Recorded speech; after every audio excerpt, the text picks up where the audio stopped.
Bismillahirrahmanirrahim. Assalamualaikum warahmatullahi wabarakatuh. Alhamdulillahirabbil alamin.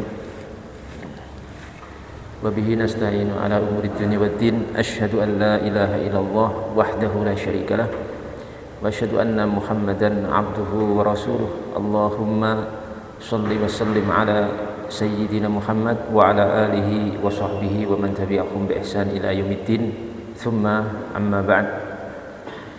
Masyarul muslimin, jamaah salat subuh yang dimuliakan Allah Subhanahu wa taala.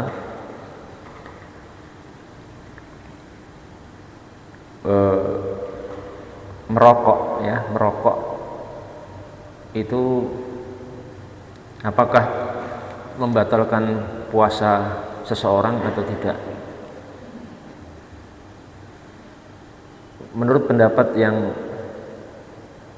paling kuat, dan setahu saya ini merupakan pendapat jumhur mayoritas ulama, bahwa merokok atau at-tadkhin itu membatalkan puasa.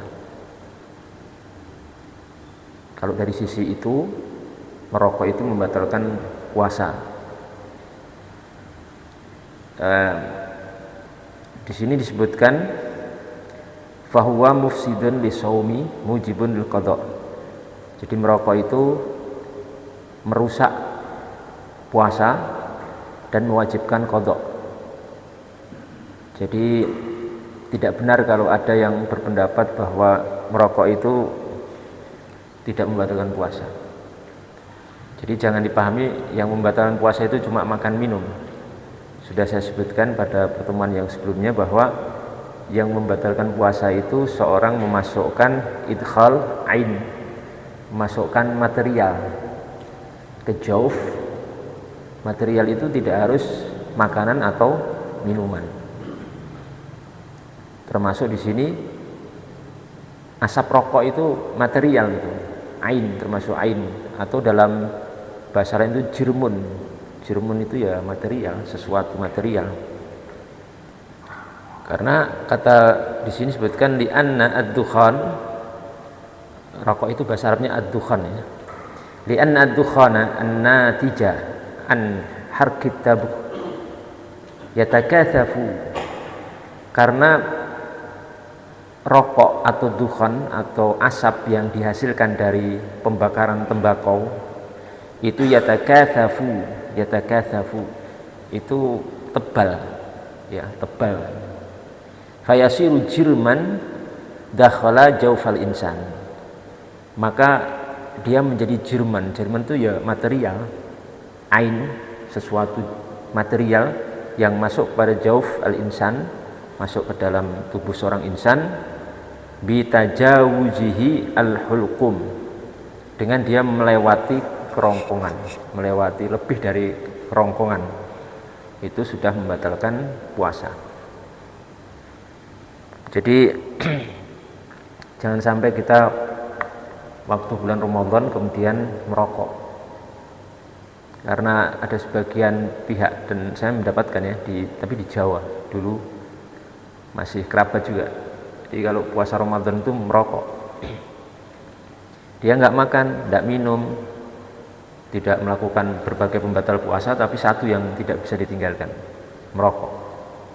Jadi sebulan penuh ya merokok, seperti di luar Ramadan. Sehari, karena perokok berat, sehari itu habis 3-4 bungkus per hari, bisa dibayangkan. Jadi perokok berat sulit sekali lepas itu. Sampai mau tidur pun merokok. Kalau belum merokok nggak bisa tidur, bayangkan. Ya, sampai kasurnya kebakar. Karena sudah merem, masih rokoknya masih menyala. Itu pendapat yang masyhur. Makanya orang Arab itu kalau mengistilahkan orang merokok itu syurbud dukhan, minum asap. Makanya kan itu sebagai tambahan indikasi kalau orang Arab pun menganggap itu minum ya. Makanya syurbun itu kan syariba yashrabu, itu kan maknanya minum ya. Syurbu ad-dukhan, minum rokok, minum asap. Ini kalau dari sisi hukum puasa, merokok itu bagaimana, itu tadi saya sebutkan itu membatalkan puasa. Adapun dari si hukum, kita ini loncat yang kedua.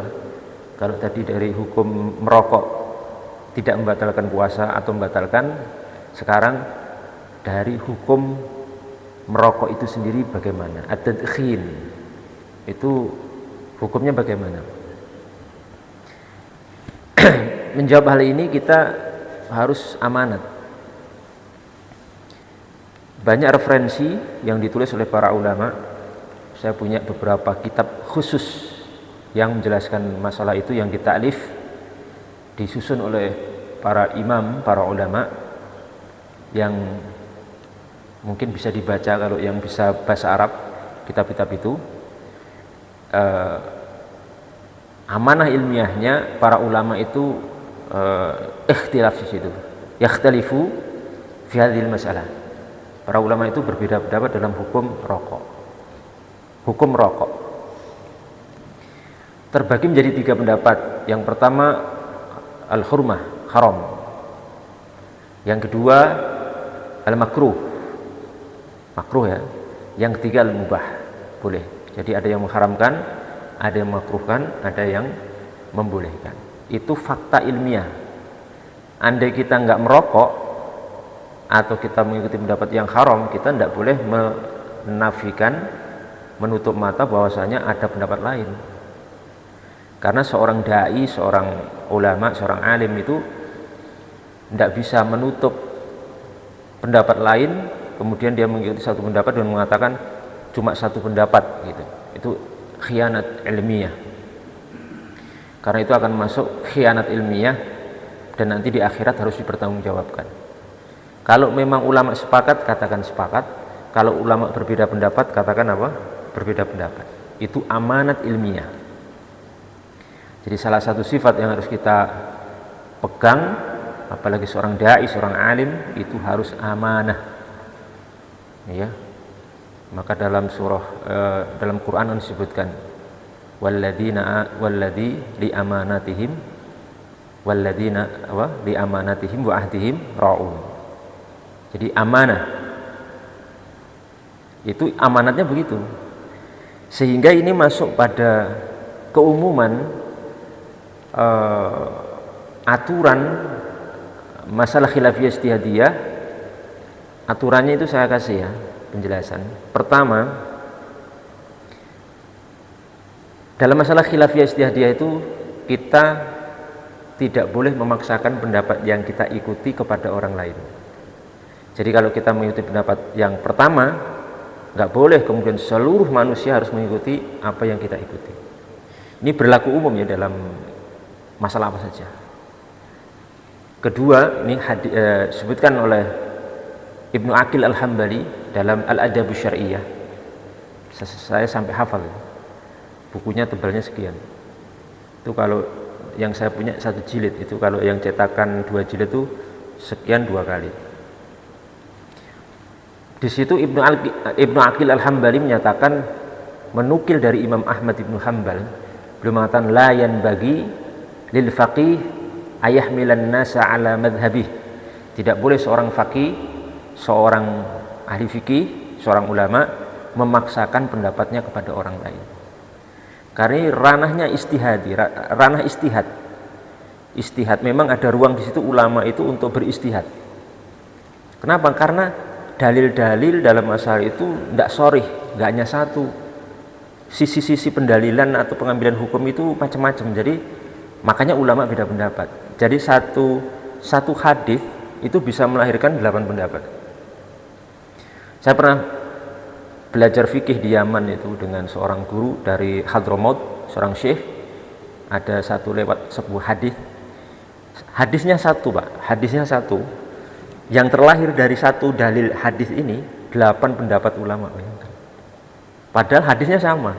Semua pakai dalil itu, tapi pendapatnya bisa beda itu sampai 8 pendapat, bayangkan. Itu pertama ya, nggak boleh memaksakan kita. Itu dalam hal apa saja, nanti masalah kunut subuh misalkan. Masalah kunut subuh itu seperti yang kemarin yang beliau imam ya, itu kunut subuh. Ini masalah khilafiyah ijtihadiyah, nggak bisa memaksakan kemudian wah nggak boleh kunut gitu. Nggak bisa seperti itu. Imam madzhab 4 itu beda pendapat. Imam Malik bin Anas dan Imam Syafi'i itu menyunahkan kunut subuh. Kemudian Imam Abu Hanifah dan Imam Ahmad itu tidak menyunahkan. Beda sudah. Kalau yang mengikuti Imam Syafi'i sama Imam Malik silahkan saja.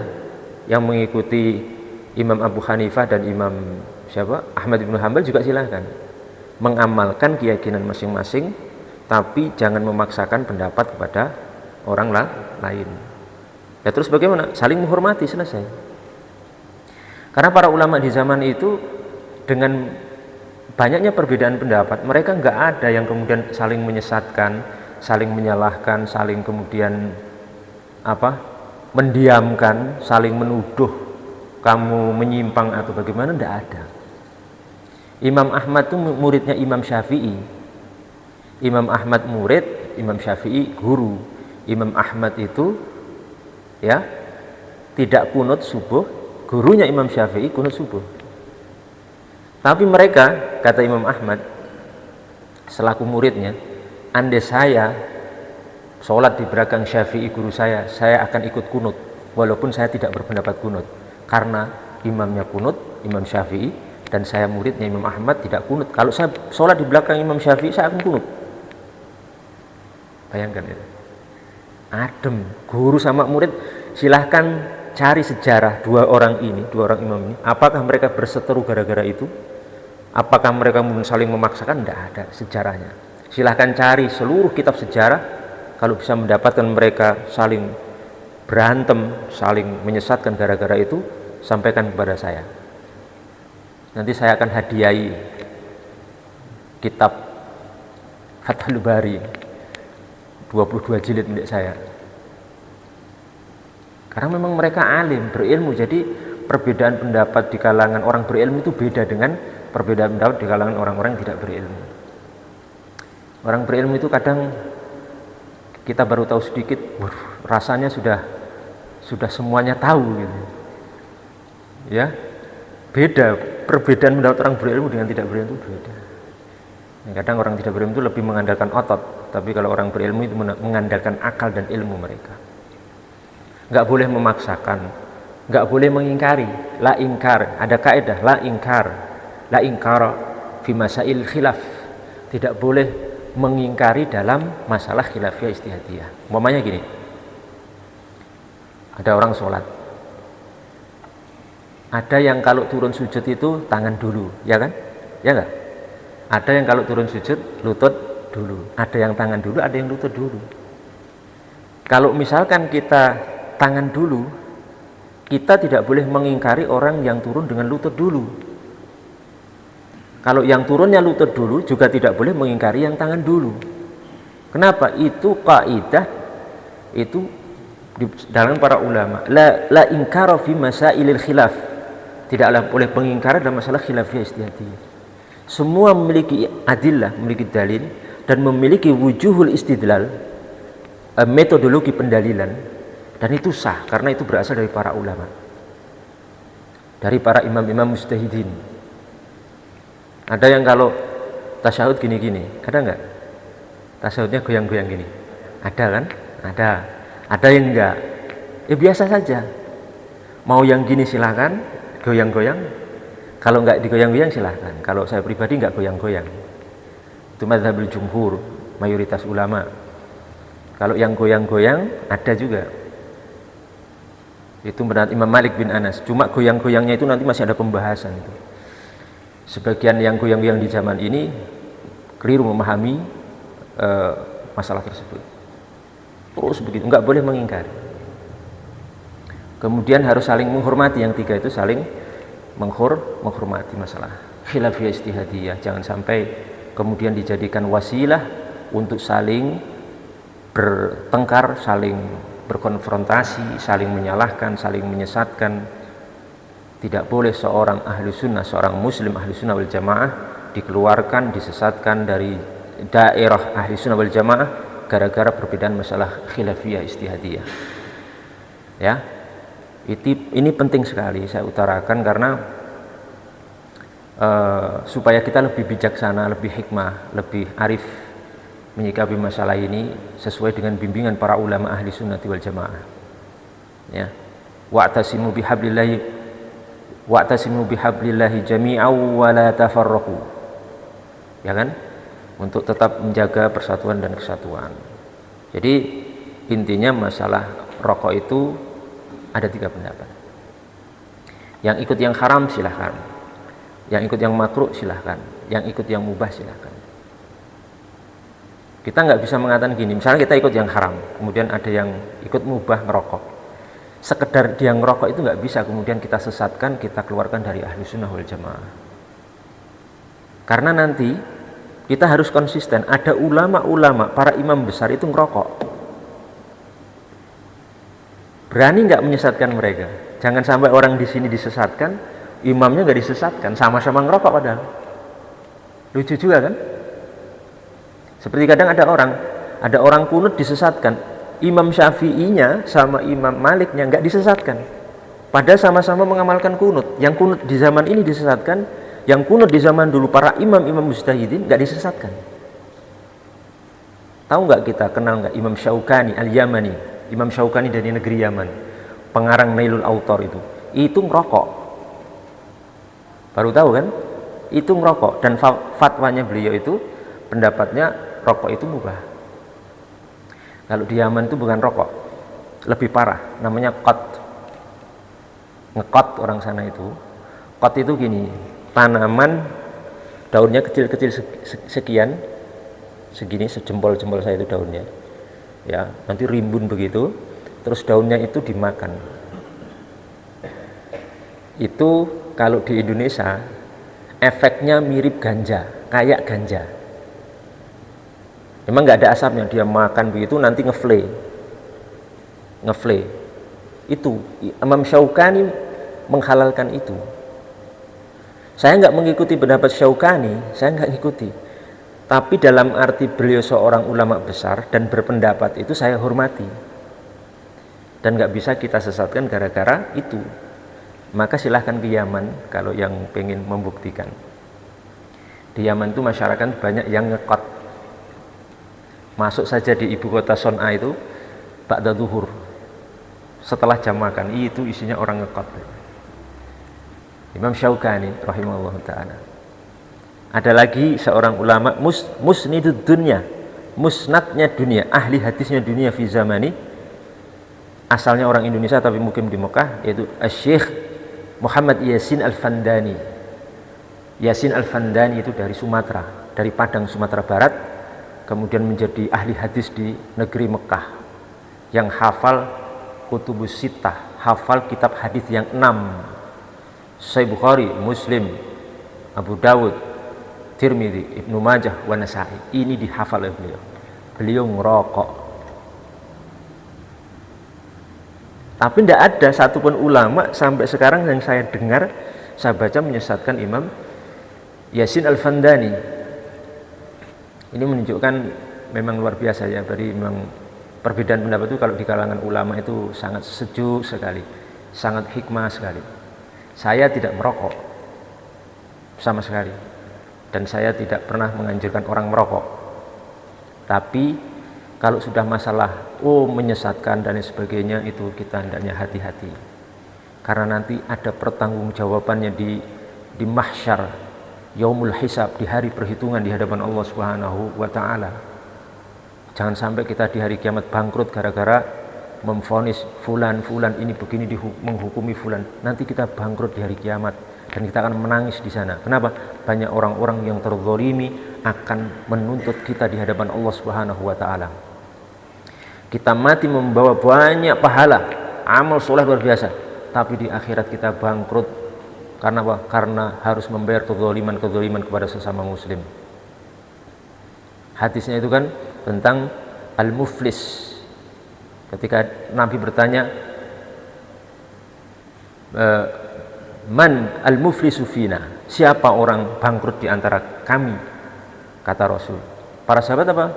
Menjawab, al-muflisu fina, orang yang bangkrut di antara kami ya Rasul, itu orang yang la dirhamalahu wala mata', orang yang enggak punya dirham, uang, enggak punya perhiasan, itu orang bangkrut. Bukan itu kata Rasul. Tapi orang bangkrut di hari kiamat itu manjaa yaumal qiyamah, orang yang datang pada hari kiamat, ya, bis sholati was shaumi was shadaqati, dengan membawa amal soleh, puasa, sholat, sedekah dan tapi apa? Di dunia itu qad syatama hada, di dunia dulu suka mencela si fulan, qad daraba hada, di dunia itu dulu pernah memukul si fulan, qad qadzafa hada, di dunia dulu pernah menuduh si fulan, terus begitu. Sampai pada hari kiamat orang itu pahalanya habis untuk membayar orang-orang yang dia zalimi, kemudian diseret oleh malaikat masuk neraka jahanam. Jadi menghukumi seseorang muslim itu berat sekali. Saya menyampaikan ini semata-mata karena tanggung jawab saya sebagai seorang alim, seorang dai. Tidak ada maksud apapun.